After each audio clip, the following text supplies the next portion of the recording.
Welcome everyone to the Wednesday morning series. Troy Love is joining me again today. So Hello. you got Thanks collar to in my there? caller. Yeah, I was gonna say, it's snazzy. Is that Well, thank an you. old word though? Wow. So snazzy. Thank Okay. you. Um, so I was talking to somebody the other day because we don't have questions yet, so I'm going to talk to you, but Yeah. we were talking about the Finding Peace workbook, and I was like, it was a betrayed partner who was not staying in the relationship, and all of the wounds that were happening. And so I was sharing your workbook, but also mentioned that you offer a retreat. And so it was one of those where I was thinking, regardless of whether you're staying in a relationship or not, there's always wounds, and things that are getting poked. So any thoughts on that while we're waiting for questions? Well, um, it is the book I think fits for all kinds of people, betrayal, anybody who's any kind of attachment wound. So I'm glad they're finding it helpful. I Yeah. pushed the button and made the question go away. It's in the answered section, Yeah, but I saw it. So, but I wasn't sure if so yes, wanted to let you know you're missed by betrayed partners and we would love to have you back. So, I and used to do a drop-in group for the betrayed partners on Thursdays or something like that. yeah. And I miss you all too. I think about you all the time, and I look at my schedule and try to figure out how I can make that happen because I do miss you. But you're here. And I so am. so he's here every month on the fourth. Well, sometimes we rotate the schedule a bit, but consistently the fourth Wednesday of the month, he is here, joining us. So this is your opportunity to ask questions. And the first question we have, well, the second question is betrayed partner here, several D days. My partner lied during his disclosure. We are currently living as roommates. Some days we are good roommates and some days we are bad roommates. I have suitcases full of wounds. Oh, I have a visual of this. I have suitcases full of wounds and would love to be told how to heal those wounds and refine myself whether I stay or go. Mm. Well, my heart hurts with you, so thank you. And I love that last 5 words, whether I stay or go. Like the wounds. The wounds need to be healed regardless of what choice you make about staying in the relationship. Uh, I talk to people about the wounds being similar to like physical wounds. It's just that we don't see them. Nobody sees them on the outside. Um, and those wounds really hurt and they can affect the way that we interact. They can affect our quality of life and those kind of things. I was talking to a therapist in my office about the Dr. Pimple Popper, my Dr. Oh Pimple yeah, Popper theory. yeah. Um, so I don't know. My I husband like, grosses out at that and I find it yes, fascinating. I So love that stuff. But um, oftentimes on her show, she'll have people who have some kind of growth of some kind, a cyst or, their ears like growing, and and they talk about how much shame they have about that particular thing.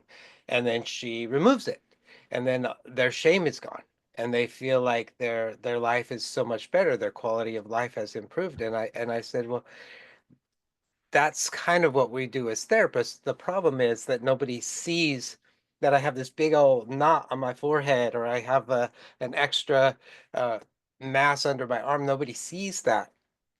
But the shame and the embarrassment and the fear and all the stuff is similar to how these people on the show are describing those things.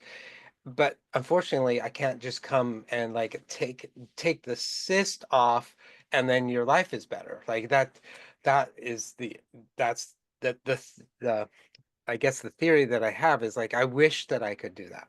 Um, um, People notice those things and they can be cruel or they can be compassionate.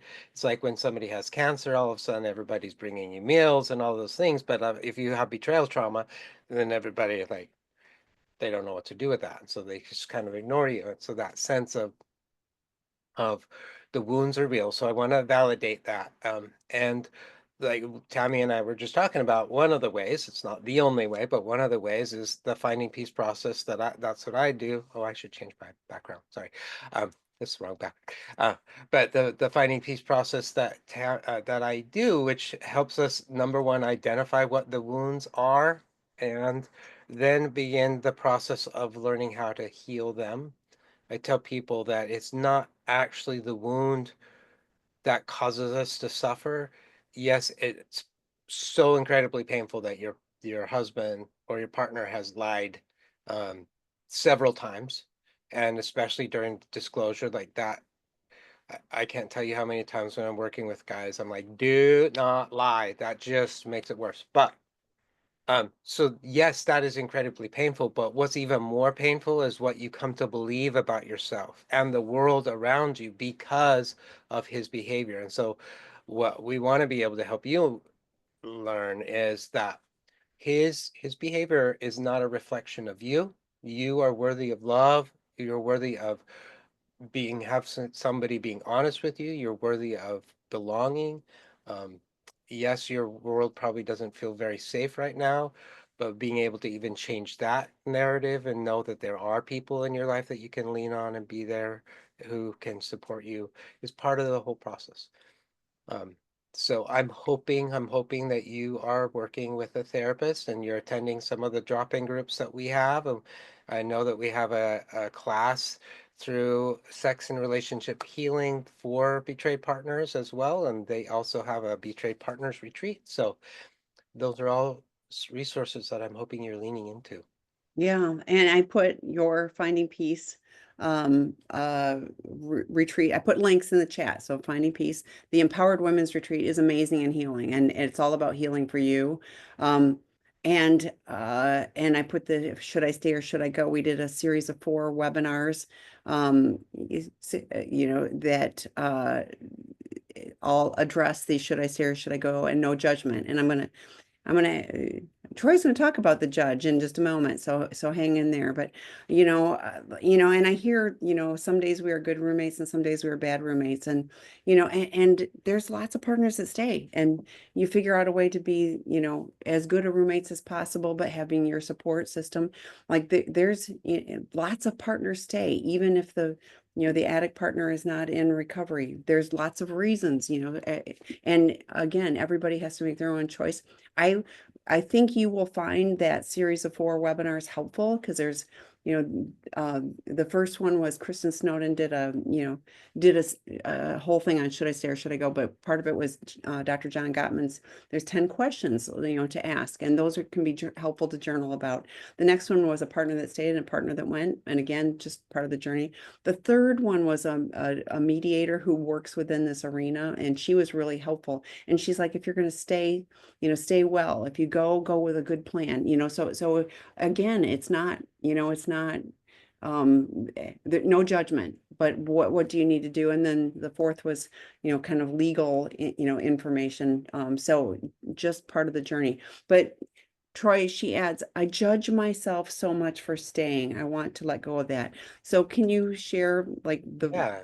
fun little judge that comes out for us? Right. So I call it the shadow of shame of the judge, which judges you, right? So the shadows of shame are not you, but they are. I came up with this the other day. I thought it was really great, so I pat myself on the back. Um, the shadows of shame are externalized messages of shame that have been internalized. So as we've been growing up, we get told things about ourselves from other people in society that then become internalized, and I've turned those into the shadows of shame. And then our job is to pull them outside of ourselves and then have conversations with them. So the judge is telling you, like, you're stupid for staying. I can't believe that you're giving this guy another chance. Your politician is probably saying, what are other people thinking? You might actually have other people telling you that you're stupid for staying. Like, that's a lot of reason why betrayed partners don't want to tell anybody. They don't want people to judge them for making a choice to stay, and they don't want people to judge their partner either. So they're like, I'm not telling anybody. So that's why we have support groups for safe places like that. But um, there are probably legitimate reasons why you are staying. And So, and sometimes it's a financial thing. I have so many partners were the stay-at-home mom, and they've been married for 30 years, and they don't have a job. They don't have the ability to support themselves, and then all of a sudden they find out that their husband has been doing this for, and then they're like, what? They feel trapped. So there's lots of reasons why people choose to stay, or sometimes they don't have a choice. That's just survival. But what are those narratives that you hear yourself saying and what maybe other people are saying? And then I want you to maybe even write them down. And I tell people to write it down as if you were taking dictation. So you write it down in second person. So and so, you are so stupid for choosing to stay. Just that sentence alone. And then look at it from on the piece of paper and then think, okay, if my daughter or my son were in this situation, is that the message that I would be telling them? Um, Maybe I wouldn't be giving them advice about whether they should go or stay, but am I telling them that they're stupid for staying? Um, or what would I say instead? What is a more loving and compassionate message? And then I'll have them write that one down, and then I'll actually have them like weigh it out in their hand. Okay, so which of these statements do I actually want to live by? I'm stupid for staying, or I'm doing the best I can with what's happening in my life right now, and as I figure this out, I'll make healthier decisions for myself. But for now, this is what it, and kind of just weighing that, and processing that. You are not alone in your shame. So many betrayed partners, that's one of the huge things they battle with on top of the betrayal themselves. So um, I'm hoping that you can find even a tiny bit of self-compassion for you as you're going through this really challenging time.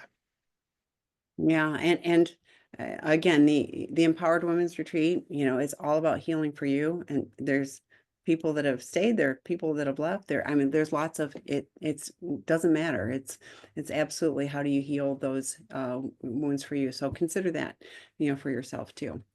Okay, the next one. I'm the betrayer. I have been sober for 8 months, attending 4 SA meetings a week. I have a CSAT. My wife has a CSAT. We are currently 15 months in a 15-month couples program, and I have an intensive schedule for June. I am currently on step 3 with my sponsor. My wife reads my step work and does not think I'm working hard enough on my steps. Is there any sort of timeline I should know about? Okay. Well, Tammy and I are like, maybe your wife might not want to read your step work.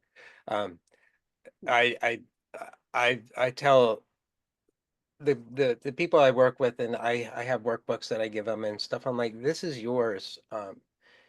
Yes, I know your wife is curious about like what is going on. And maybe that's something that you guys have talked about. I'm not trying to judge how that works. I just know that there's a lot of problems because when you're doing step work and you're writing in your journal, that's you trying to process some stuff, and you might write down some stuff that like somebody else reads and like, oh my gosh, that's like the worst. But it's because you're trying to process it, right? You have to have a safe place. So number one, there is a little bit of concern about that, and maybe that's something you guys talk about in couples. That's neither here nor there, but that's a red flag for me. But there isn't a timeline.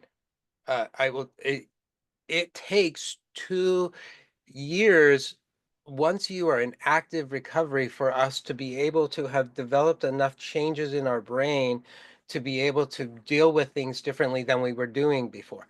And so it takes a while.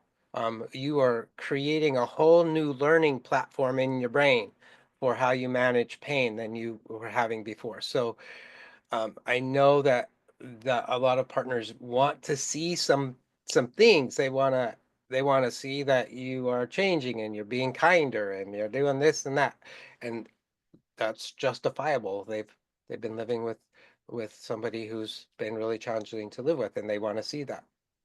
But there isn't a timeline.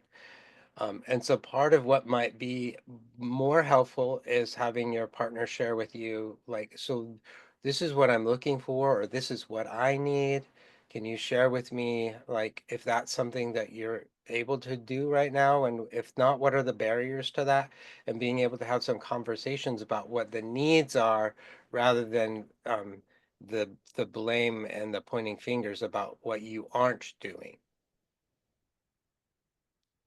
So I'm going to be really careful here because, he said it's a red flag. I'm like, massive red flag for me. And I know partners do this. It's very dysregulating for partners. And guess what? The betraying partner never has to take ownership if somebody else is trying to control their journey.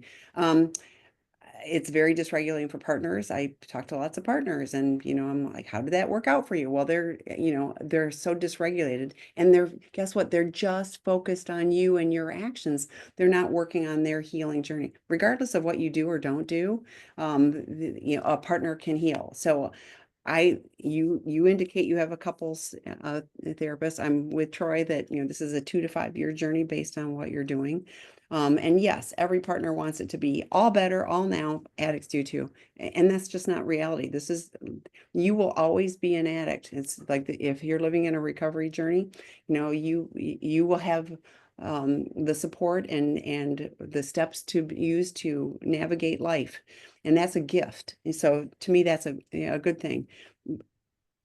So I get all of these aspects, but yeah, why would you ever do a 4 step if your spouse is going to read it? So like, yeah, lock it up, and this is one of those where, how it's very dysregulating for partners. I would absolutely suggest bringing this up with your couples therapist that like I want to do the work, but it will prevent me from being able to do it thoroughly, because I know what is read, will be judged and even dysregulating for a partner. So, like Troy said, this is how we process through things. Whatever we're writing down, it's like journaling. If you do a brain dump, that doesn't mean, I mean, that's what I might be feeling in that moment. But as I'm processing through, I'm seeing patterns and I'm seeing this and I'm seeing what's really going on. Like I might be writing about that, but I go, oh, wait, it's one of my wounds getting poked. It's not about that. It's about this, and we can't do that if it's being monitored. Your wife is not your sponsor, so and for you to be able this is where a healthy boundary for you would be. This is my work. You can journal and I won't read yours. If we're doing a couples journal, that's different and that would not be step work, but steps, meetings, all of that is personal, and you want to do a thorough job. You do not want to, do things that won't, get you the end result. With steps 4 through 9 are housekeeping. If you're doing a good job with that, you're putting down all the stuff. And that is not what a formal therapeutic disclosure would be about. That gets pulled together as data and you see the patterns. So sad for me that your spouse is doing that, and I get that there's the I want to feel safe, and it's very dysregulating. So working towards what healthy boundaries for each of you are, and navigating that space. And if you go, well, she wants to, then she's controlling your recovery and you're not taking ownership of it. So and just because spouses say they want to, what they're really looking for is safety, so that can be just an aspect. It's not what they really want to do. They don't really want to be all dysregulated and, in pain, and they're looking for safety. And their brain is going like, this is how you're going to figure it out. Is he doing enough? Troy and I was telling somebody this morning. I was in a meeting and I was talking to someone and I said that you and I had modeled, we did a role play and he was being defensive and he was minimizing, and I was like, the story you're telling yourself is whatever, and I'm going to go over here.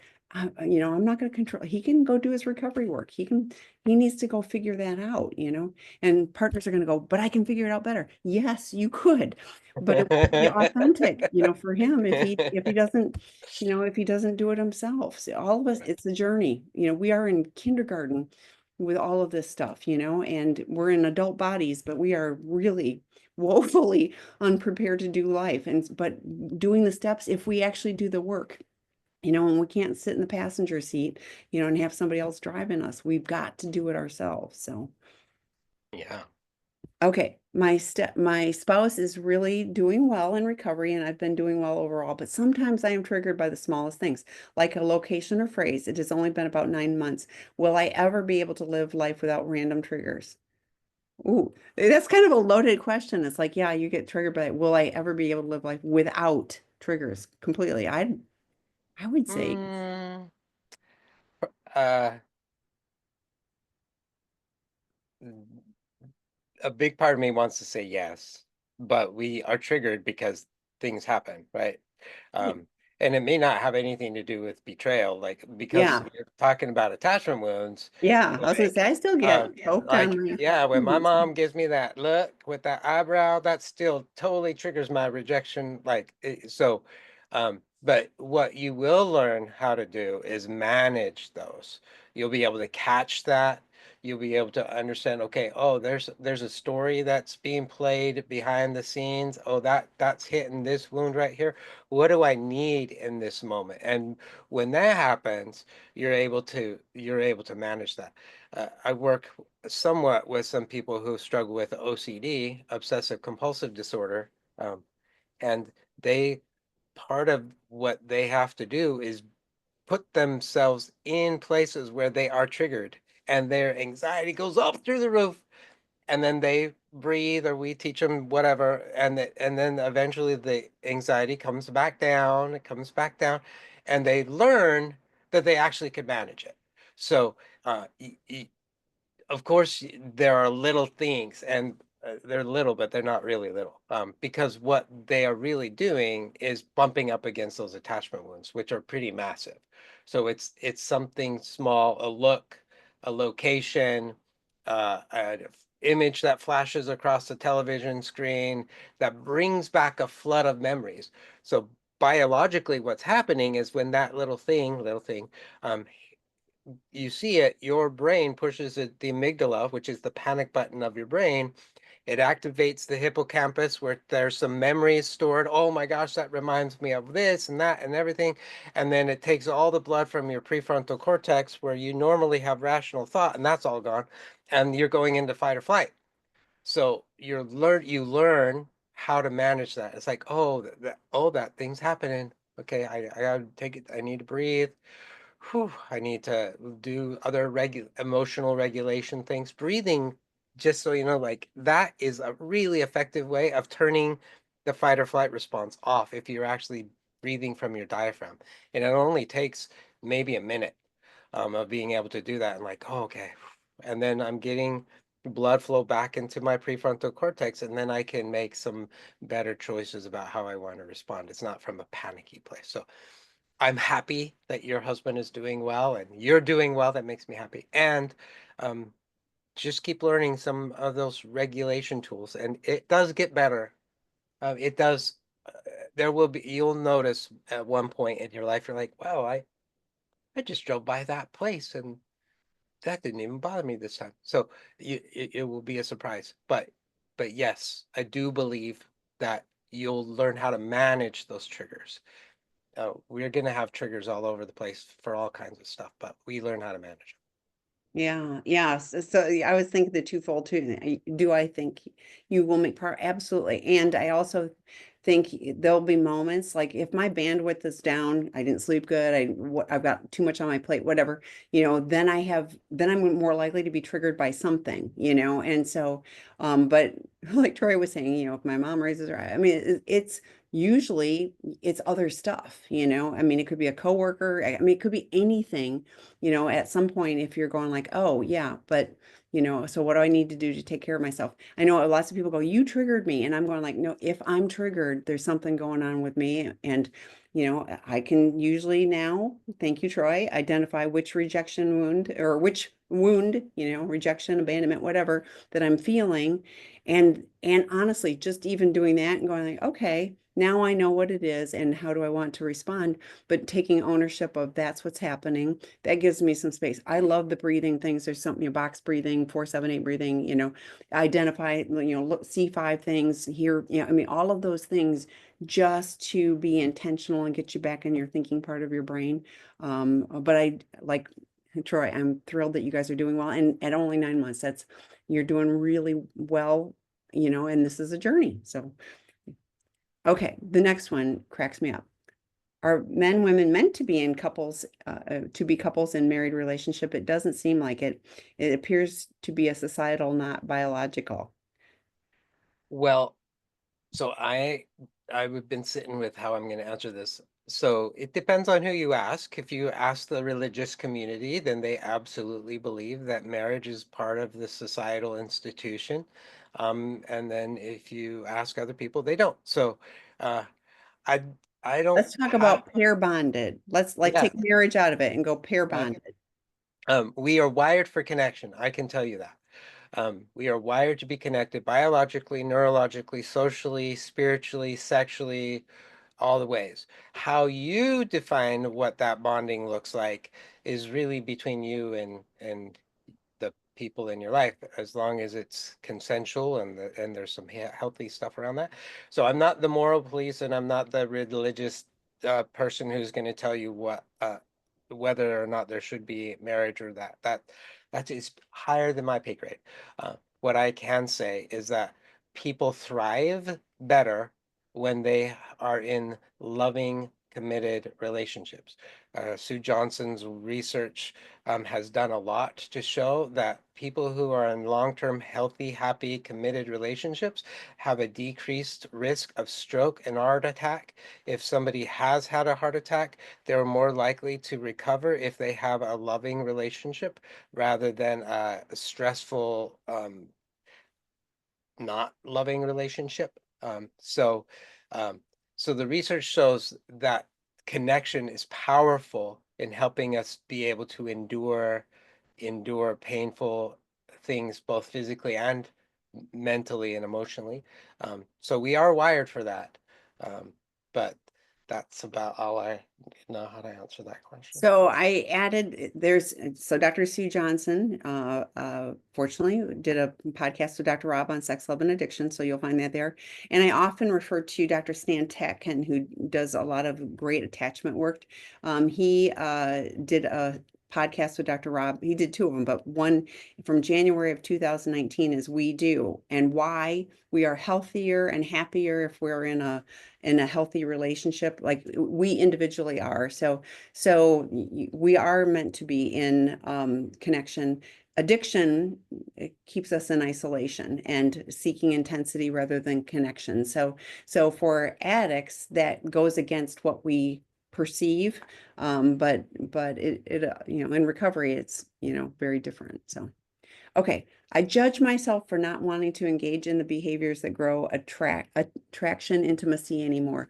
It's the powerless feeling of me being an addict and wanting what I want visually before wanting to engage in these behaviors and hating myself for being that way.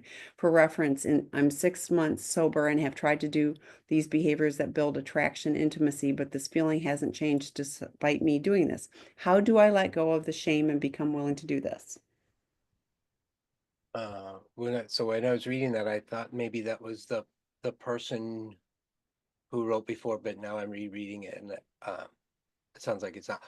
So I'm going to be a little bit more explicit in what you're saying. Like, I'm hearing that you want to be able to engage in healthy sexual activity, um, and that then kind of gets blurred into some of the patterns of what your unhealthy sexual behavior was like, and you are really sick and tired of that. Welcome to the world of recovery, and you are definitely not alone.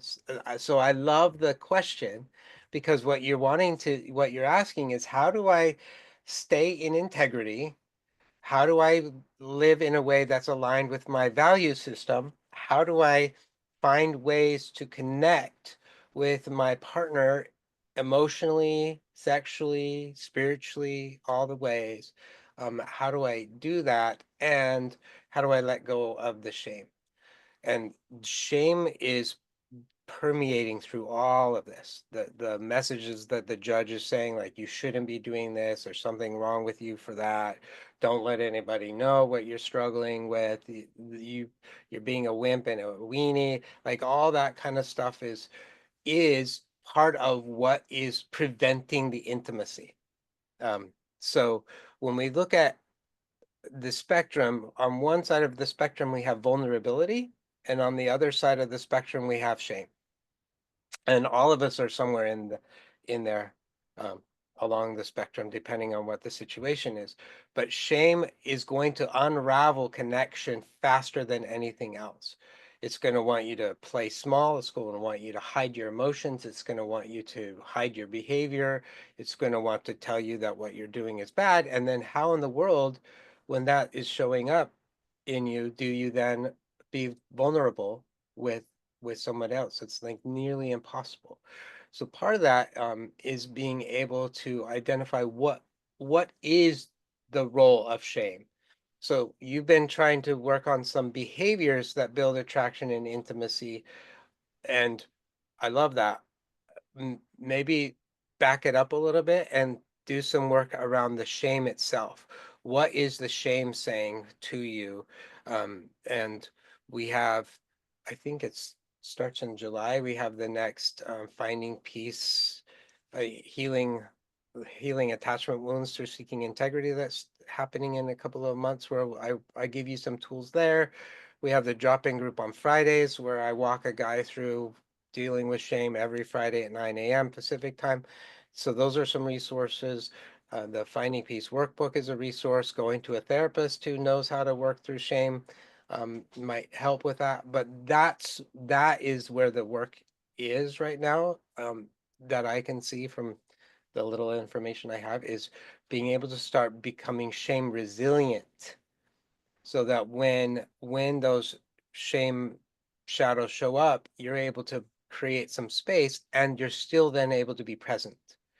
Um, and you're able to then have emotional and intimate connection, regardless of whether that's sexual or not, because there's nothing blocking that. So in answer to this question and the next, I did put the link for the various work groups. They're on Seeking Integrity under the work group tab if you're watching this later too. And I don't know where you are with the stopping the behaviors. If you're still struggling with that, I would highly encourage you to engage in the Sex Addiction 101 or Porn Addiction 101 if all the acting out has been online. If you have, if you are pretty solidly in the I'm not acting out, but ready to go deeper, then absolutely the attachment wounds is great. Healthy intimacy could be really helpful. The inner child work group, all of those would be really, useful, for you to participate in. So, and the Sex Addiction 101 and Porn Addiction 101 are at the top of the list because lots of people go, oh, I want to go work on healthy intimacy, but they're still acting out or struggling with lots of slips, etc. So making sure you've got that foundation so that you're able to do the deeper work would be great. The Sex Addiction 101 we offer every month. Porn Addiction 101 we offer every month or 6 weeks or so. So check those out. And there's also Betrayed Partner work groups on there, including the Betrayed Partner work group with Angela Spearman. And there's 2 different groups on boundaries with Debbie McCrae, as I call her, the queen of healthy boundaries.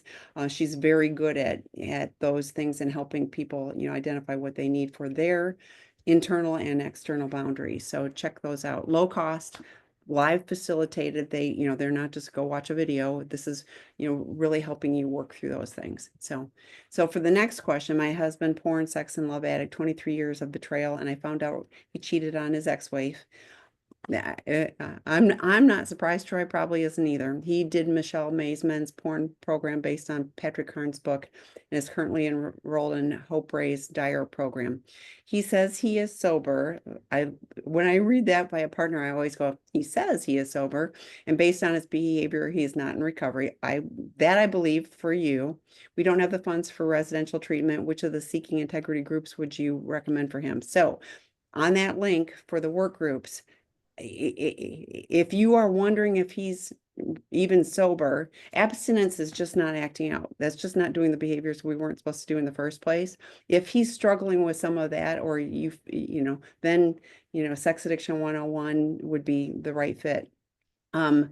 Otherwise, honestly, like look at the schedule and having him, those are low costs. Those would be, out of the doghouse for men who've been caught cheating is really helpful. Lots of guys want to start with that because it's how to rebuild trust, but you got to do the first work. Then, he would be prepared to do the attachment wounds in July. I think Dr. Eddie's got a group starting in May, on inner child. That would be really helpful. So all of those, like, honestly, it doesn't as much matter other than sex addiction 101 or porn addiction 101. Get those. And then, any of the others based on schedule, based on availability, they all, work together and will help him continue the journey.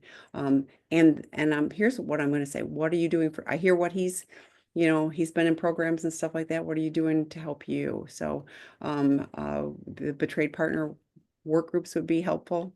Empowered Women's is in person, and that is amazing and healing for partners. We have free resources as well, like Troy mentioned the drop-in group. He works with guys on Friday. I'm subbing in on the drop-in group on Friday for betrayed partners, and we have our healing through art. Ying is coming back and doing another opportunity for that. So join us if you're a betrayed partner, and bring your drawing utensils and paper, and we'll do another project. It's really interesting, and I can see how healing that can be, and very different. So lots of resources. These we've got. I haven't counted, but I decided we have more than 3,000 hours of previously recorded webinars on our site. We have a whole slew of podcasts. So all of those are supplemental, but the connection and accountability, but support for you too. Like I mean, what I don't hear in this is, the support for you as a partner. So I hope you lean into that. Other comments, thoughts?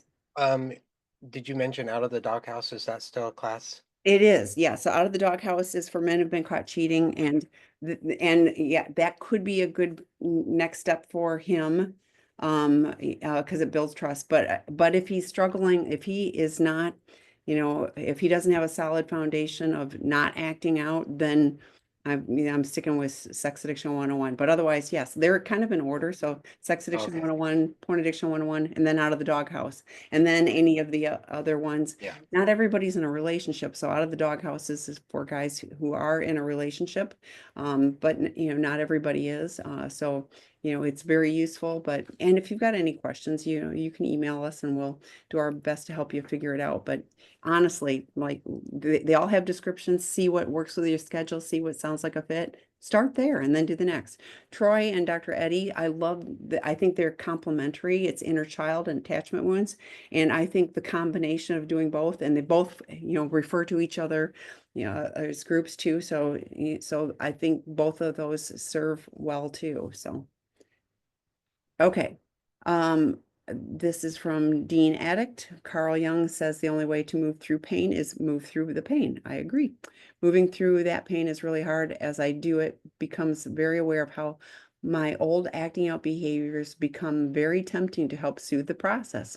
That's why we call them maladaptive coping mechanisms. How do I address the shadows preemptively before I move into the pain? So Proactive. That's great. yeah, I told Dean I love his questions. They're very deep. So thank you, Dean. Um, so if I look at the primary part of the first part of the finding peace model, they go together. So we live in a world where you are going to experience pain. We all have attachment wounds and they are going to get bumped. So that is that's inevitable. And right now there's so many things happening, just like you watch the news or you walk outside and you see that there's a ton of pain and there's a ton of suffering. Um, and you correctly identified that you learned sometime in your life that the way that you could deal with that pain is by numbing it in acting out behaviors. And now you're like, I don't want to do that anymore. So you're asking, what can we do preemptively? Well, there are a couple things you can do. It's not going to prevent you from experiencing pain. But the tenets of Buddhism, I am not a Buddhist master, so I just can tell you my interpretation. The first law of the first tenet of Buddhism is life is suffering. And that's kind of misinterpreted. That's the English word, but the actual word really actually means like life is out of balance. So it was described to me like you're riding in a covered wagon or whatever, and one of the wheels is off its axle just like an inch or so. And so as you're moving, the cart is bumpy, right? And so life is bumpy. Life is going to be bumpy. That's the tenet number one. And suffering number two happens when I expect that I'm going to have a smooth ride when I have a off axle wheel. That's where the suffering comes. It's the expectation that I'm supposed to be having the smooth ride when the reality is I don't, right? And so that's where the suffering comes. And so the same thing here is like pain happens. We're going to have things bump up against our attachment wounds. I'm going to stub my toe. I'm going to hit my thumb. Like things happen that cause pain. However, when I learn ways to manage that, then the pain can subside pretty quickly and I can go back into this sense of peace, this sense of that it's going to be okay. One of the most powerful ways of doing that preemptively is meditation. Um, and every morning, spending 5 minutes, 10 minutes, just being grounded and breathing and connecting with your truths, the truths that you are enough, that you have what it takes, that you are worthy of love and belonging, and those kind of things, so that I have a little bit easier access to those because I've been practicing them every day, so that when my rejection wound is hit, I can remember that I was practicing that meditation earlier this morning and I connected with that sense that I'm enough and I matter. And when that happens, my brain goes a different direction than it normally does, where it's just like, let me just numb this thing and get done with it. It's like, no, I'm worthy of love and belonging. The people in my life, I care about them. What do I need right now that would help me in this moment of pain and suffering that would be healthy? And it opens up a different path that maybe we didn't take before. So part of that is the meditation. EMDR helps. That's a form of trauma therapy where it helps your brain rewire negative core beliefs attached to traumatic events so that those just don't exist anymore. But those are some things you could do preemptively is reminding yourself, doing the mantras, the self affirmations that I'm enough, I matter. Those are some things you can do to preemptively deal with it when your wounds are hit.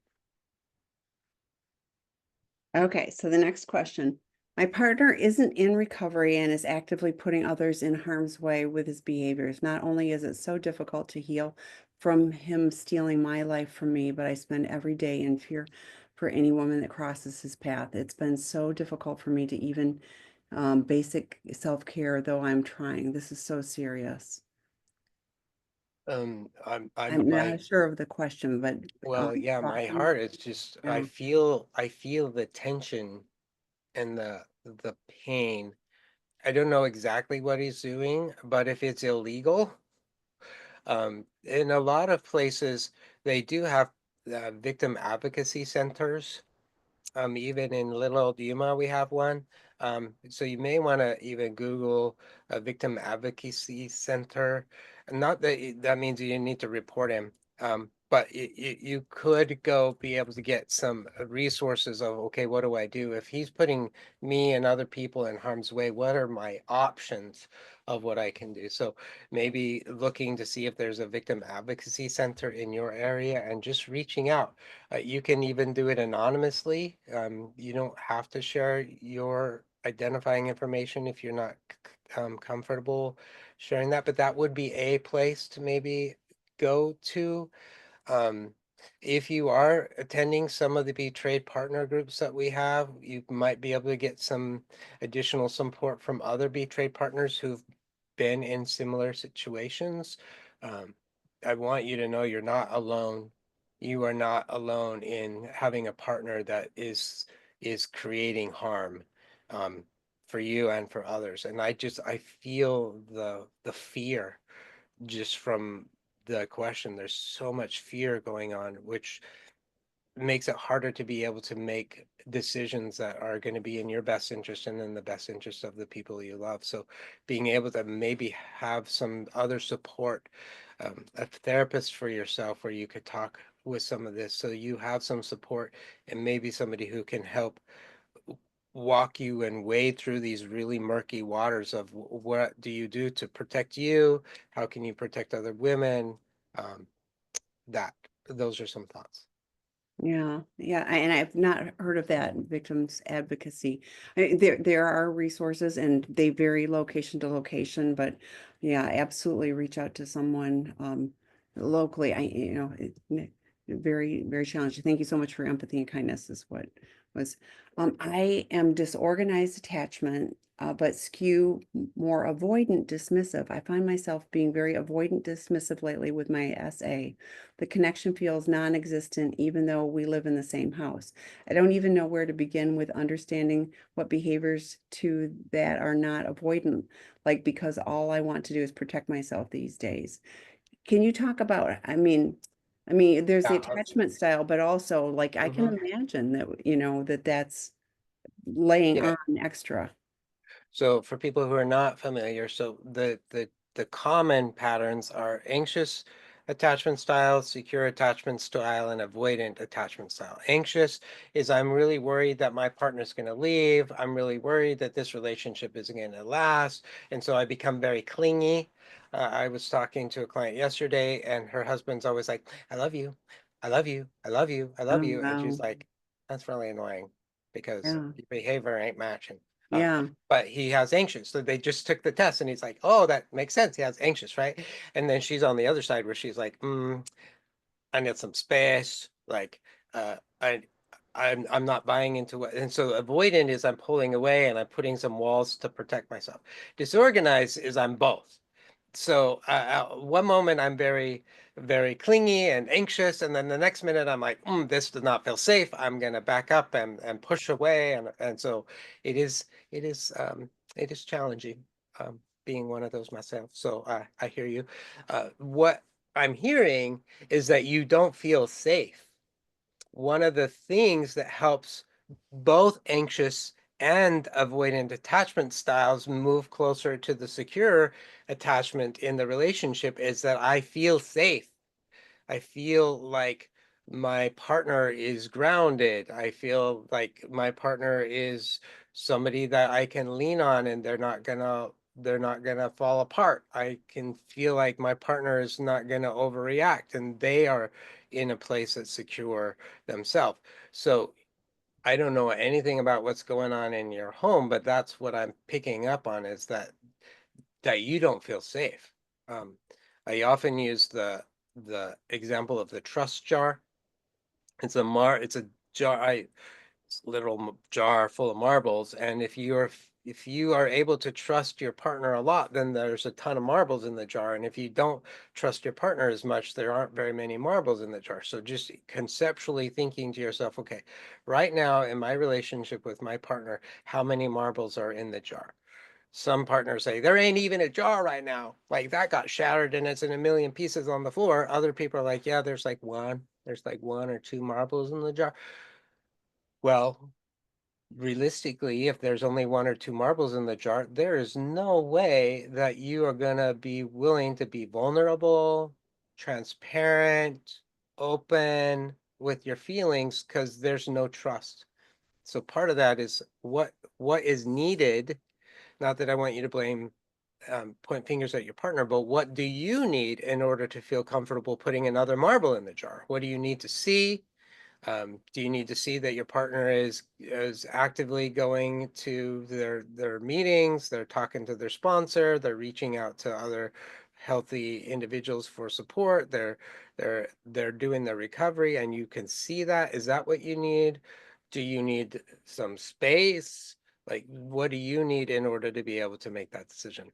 So I want to express empathy and no judgment that based on what's happening I don't think it's going to be possible for you to like just do a couple of techniques and then all of a sudden it's going to feel safe. There's something missing in the relationship that's causing you to want to protect yourself. And so don't dismiss that. Tune into that and become curious about what your body is trying to tell you that you need. Yeah, and I'm wondering, if the healthy boundaries work groups would be useful because those boundaries would help you set safety for yourself, with the relationship. I mean, really be able to identify what you need. And so I would encourage you that's on the work group tab that I shared previously. You can find it on Seeking Integrity. So the next question, has Seeking Integrity given any thought to having a moderator that is a betrayed partner from SA? I feel like it would be beneficial for us partners. Most of your webinars come from the addict perspective. I'm going to beg to differ. I don't know if you have seen the whole cadre of things that we offer. Kristen Snowden is on regularly. She's very well known for betrayed partners. Debbie McRae. I've had Angela Spearman, Debbie Allen. All of ours are from a prodependent lens, and we work really hard on having that so that we are not pathologizing, partners. And we really want healing and empowerment. So we have a number of webinars that have the partner leanings. So and and this could be a dig at me directly, and so be it. Take what you need and leave the rest. But man, oh man, I want empowerment for partners. I do not want you to get stuck focused on the behaviors of the addict. And I mean, it's too many partners I hear get stuck on that toxic stew of things, and what a miserable way to have their focus. So we are here about healing and for both of you, and I'm very much I share, should I stay or should I go? And there's zero judgment, but it's really important for you to have the information, to educate yourself as a partner. And that's why I'm, even in the earlier ones, I'm going like, I hear stuff that he's doing. What are you doing to get, care and support for you? So if you're looking to replace me, not happening. But and if you don't like me, Well, I do know that whatever. some of the drop-in groups for betrayed partners are facilitated by betrayed partners. So And they are, and they, it's for each person to identify. I'm not gonna, right. so I don't, I'm not gonna, but we, a lot of stuff that we do is for partners. So a lot of my work is for partners. So, okay. It appears that most people in meetings are in dysfunctional, abusive relationships. If relationships were natural, they wouldn't be so painful. Why don't you just tell couples the relationships are not for everyone? Well, I'm cracking up because I'm going like, okay, they're in meetings. The reason we go to meetings is because we don't do life well. So, you're taking a subset of the population, that struggles with, problematic behavior. So, I mean, I mean, find what works for you. Like nobody has to be in recovery. If you're in a relationship, Dr. Rob talks about this all the time in like Out of the Doghouse, his most popular book, but it's like, go do what you want to do or be in this relationship, but you can't do both. So, but often, unfortunately, addicts perceive that, it's very single-minded and intensity seeking. There's not connection. And they hurt a whole bunch of people along the way. And that's not fair. So if you're, 100%, hey, I'm just in it, hookups and whatever, not going to be in a relationship and don't um, unfortunately we hear with addicts of like, oh, I want you, I need you, I'm in, I'm out, I'm in, I'm out, rather than like not going to be in any kind of relationship, do whatever. But the perception for partners that we're in a relationship and we're doing this life thing together, that's the challenge. So what are your thoughts? Well, I think that number one, I have worked with lots of couples who are not in addiction and they still struggle. Um, we are we are wounded people. We all have wounds, and I tell people that if you live with somebody or if you even are dating somebody and you go out to dinner with them, or you sleep with them, or you hang out on the couch, you are going to bump up against each other's wounds. Like that is just going to be a thing that happens. I haven't met a couple whose relationship is so perfect that they don't have friction sometimes. So all couples struggle because relationships require hard work. It is hard work. I'm not in the business of telling people that they should or shouldn't be in a relationship. That's not what I do. If you come to the conclusion that relationships are not um, for you, great. Let's find other ways for you to get the connection that you're going to need. And if you do want to be in a relationship, let's figure out how to make that work. Um, but it's to me, it's not black and white. And you say if relationships were natural, they wouldn't be so painful. And I absolutely do not agree with that. If we Every have, relationship, even friendships are challenging. So it's like, yeah, so then you uh, can just be an island unto yourself, you know? Yeah. yeah, and we have kids. Let's say we have a kid. Um, there's pain with a child. Maybe they end up having a physical ailment, or maybe they struggle mentally, or maybe they're being bullied. Like there's pain everywhere. So, if you look at just like watch National Geographic, there's pain. Like watching the walruses because there isn't enough water and ice and they're falling off the top of the cliff because they don't know where to go. Like there's pain everywhere. So I don't subscribe to that. If it were natural, then there wouldn't be pain because that's not my Yeah. experience. Yeah.